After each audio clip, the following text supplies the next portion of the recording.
তো হ্যালো বন্ধুরা, এটা হলো হন্ডা শাইন BS6 মডেল।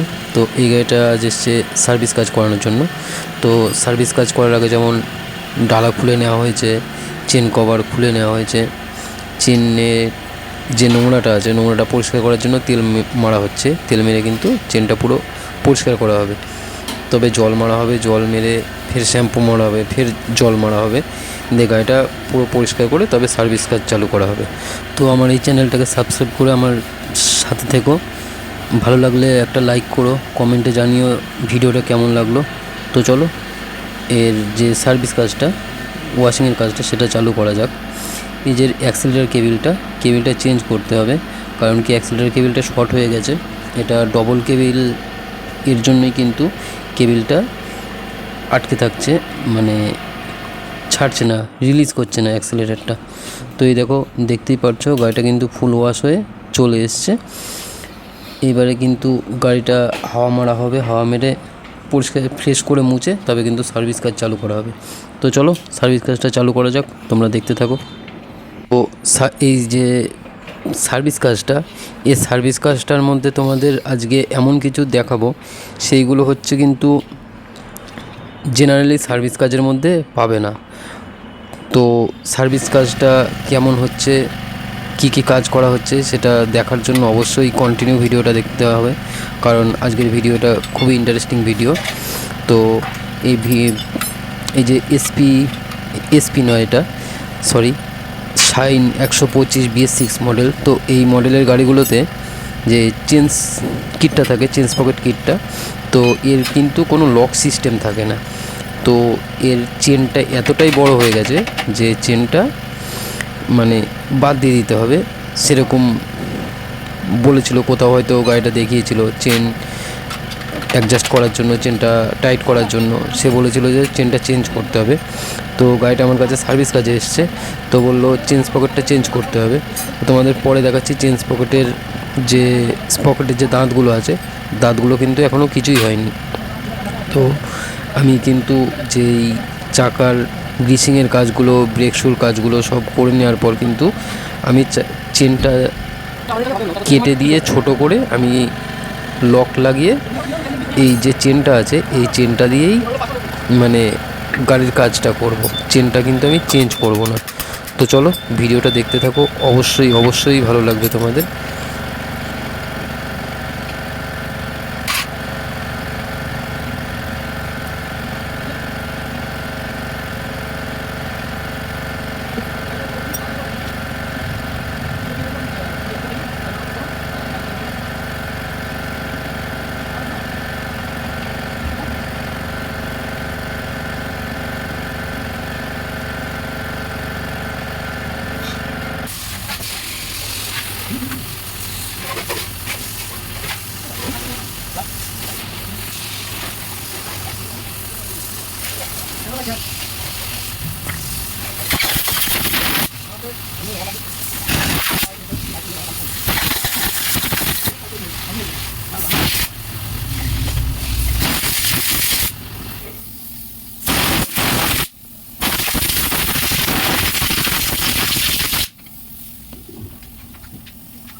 তো পেছনের চাকাটা ফিটিং করে নিলাম, সামনের স্পকেটটা গ্রিস করে নিলাম, মিডিল যে অ্যাক্সেলটা হয়, যে সাসপেনশানের অ্যাক্সেলটাও গ্রিস করতে হবে। তো অ্যাক্সেলটা গ্রিস করে নেবার পরে কিন্তু যে চেনটা আছে, দেখতেই পাচ্ছ চেনটা একদম পুরো ঝুলে গেছে কতটা। তো চেনটা কেটে আমি চেন লক দিয়ে চেনটা অ্যাডজাস্ট করব। তাতে কী হবে, চেনটা আরও অন্তত 10,000 কিলোমিটার অবশ্যই চলবে। তো চলো দেখতে থাকো।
তো যে দেখতেই পারলে আমি কিন্তু চেনটা গ্রাইন্ডার দিয়ে কেটে দিলাম।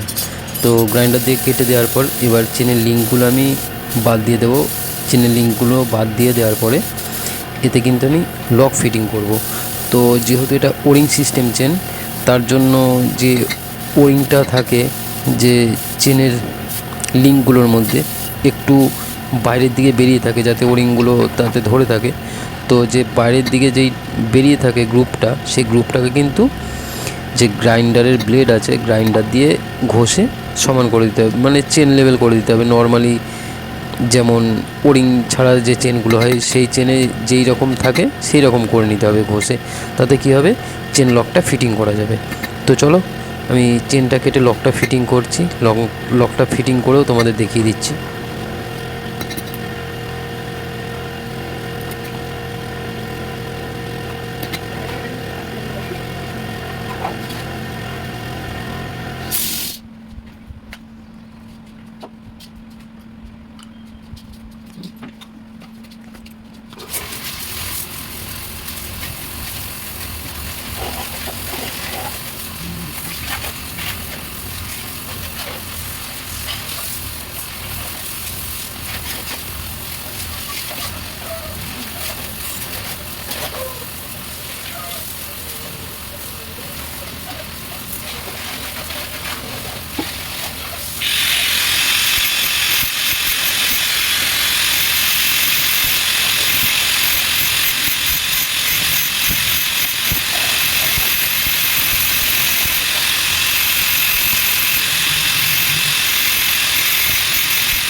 দেখো চেনটা কিন্তু আমি নতুন একটা চেন লক দিয়ে চেনটা ফিটিং করলাম, মানে দুটো মাথা কেটেছিলাম সেই দুটো মাথা অ্যাডজাস্ট করে দিলাম।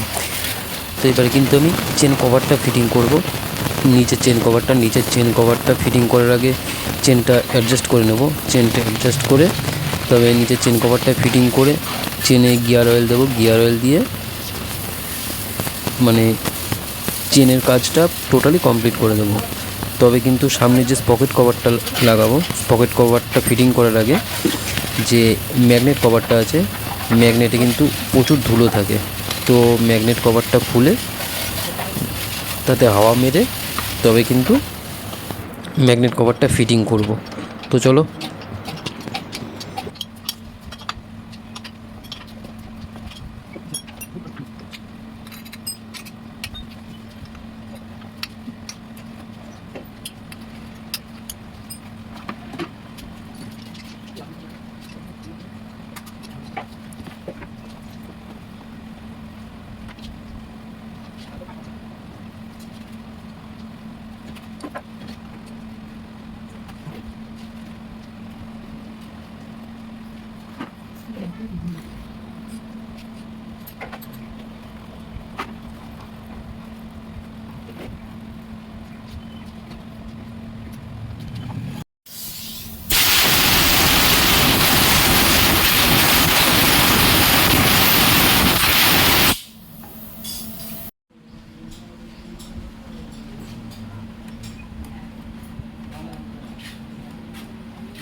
তো পেছনের চাকার কাজটা কমপ্লিট করে নেওয়ার পর কিন্তু আমি যে ফিল্টারটা আছে ফিল্টার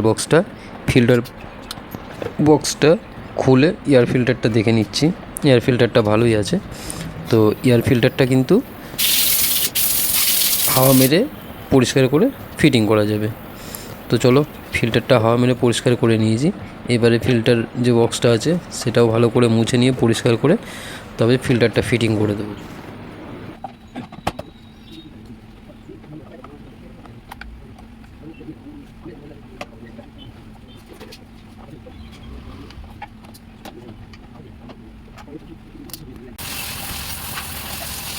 তো এই যে সামনের চাকা খোলা হয়ে গেল। সামনের চাকাটা খুলে যে গ্রিস করব তাতেই সামনের চাকার কাজ কমপ্লিট সেরকম নয়। তো গাড়িটা 26,000 রান করে গেছে, এখনও পর্যন্ত একবারও হাইড্রোলিক যে অয়েল হয় অয়েলটা কিন্তু ড্রেন করা হয়নি। হাইড্রোলিক অয়েল ড্রেনের নিয়ম হলো 10,000 কিলোমিটার। তো তার জন্য হাইড্রোলিক অয়েলটা একদম খারাপ হয়ে গেছে। হাইড্রোলিক অয়েলটা ড্রেন করে দিই। হাইড্রোলিক অয়েলটা ড্রেন করে তবে কিন্তু নতুন হাইড্রোলিক অয়েল দিয়ে হাইড্রোলিকটা ফিটিং করব। এতে কী হবে, গাড়ি সামনেটা অনেকটা হাই হয়ে যাবে আর গাড়িটা অনেকটাই টাইট ফিট হয়ে যাবে। কারণ সামনের হাইড্রোলিক অয়েল যদি কমজোরি থাকে তাতে কী হয়, গাড়িটা বেশি খেলে বেড়ায়, গাড়িতে টাইট ফিট ভাব থাকে না। হাইড্রোলিকের কাজটাই ওইটা, যে গাড়িটাকে টাইট ফিট রাখা। যেমন ভাঙা রাস্তা কিংবা বাম্পার এগুলো টপকানোর সময় যদি হাইড্রোলিক কমজোরি থাকে তাতে কি হয়, গাড়িতে একটা হেলাদোলা ভাব চলে আসে মনে হয়। কিন্তু চারটে হাইড্রোলিক যদি ঠিক থাকে, সামনের হাইড্রোলিক দুটো, পেছনের শকার দুটো যদি ঠিক থাকে, গাড়িতে কিন্তু যে গাড়ির যে হেলাদোলা ভাবটা, হেলবেলে ভাবটা, সেই জিনিসটা থাকে না, গাড়িটা টাইট ফিট থাকে। তো চলো, সামনের দিকে হাইড্রোলিক অয়েল ড্রেন হচ্ছে, এদিকে কিন্তু সামনের চাকাটা গ্রিস করে নিচ্ছি। সামনের চাকাটা গ্রিস করে নেওয়া যাক।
তো হাইড্রোলিক নতুন অয়েল দিয়ে দেখলে ফিটিং করা হলো, নতুন অয়েল ঢালা হলো, দিয়ে হাইড্রোলিকটা চাকাটা দুটোই ফিটিং করা হয়েছে। তো এবারে সামনে যে ডিশের ক্যালিপারটা আছে, ক্যালিপারটাও কিন্তু গ্রিস করা হবে, প্লাস যে ডিশের শুগুলো আছে শুগুলো কিন্তু জল দিয়ে ভালো করে ওয়াশ করে তবেই ফিটিং করা হচ্ছে। কারণ কি, সামনের ক্যালিপারটা অবশ্যই প্রতিটা সার্ভিসিংয়েই খোলার দরকার। কারণ কি, সামনের ক্যালিপারটা আছে সেটা যদি জ্যাম হয়ে যায় তখন কিন্তু ব্রেক মারলে ব্রেকটা রিলিজ হতে চায় না, ব্রেকটা সামনের চাকা জ্যাম হয়, ব্রেক মেরে মজা হয় না, এইসব প্রবলেমগুলো দেখা দেয়। তো সামনের চাকার ডিশের কাজ কমপ্লিট করার পরেই দেখো এই হলো ক্লাচ কেবিলটাও ওয়াশ করা হলো। ওয়াশ করাতে দেখতেই পারলে এখান দিয়ে কিন্তু পুরো কালো যে তারের মধ্যে নোংরাটা ছিল, নোংরাটা পুরো বেরিয়ে গেল। এতে কী হলো, ক্লাচটা পুরো ফ্রি হয়ে গেল। গাড়িটা চালিয়ে কাস্টমারটা একটা আলাদাই মজা পাবে। তো চলো, সব মোটামুটি কমপ্লিট হয়ে যাওয়ার পরে যে মোবিলটা আছে মোবিলটা ড্রেন করে দিয়েছি। মোবিলটা ড্রেন করে মোবিল ফিল্টারটাও চেঞ্জ করে দিলাম।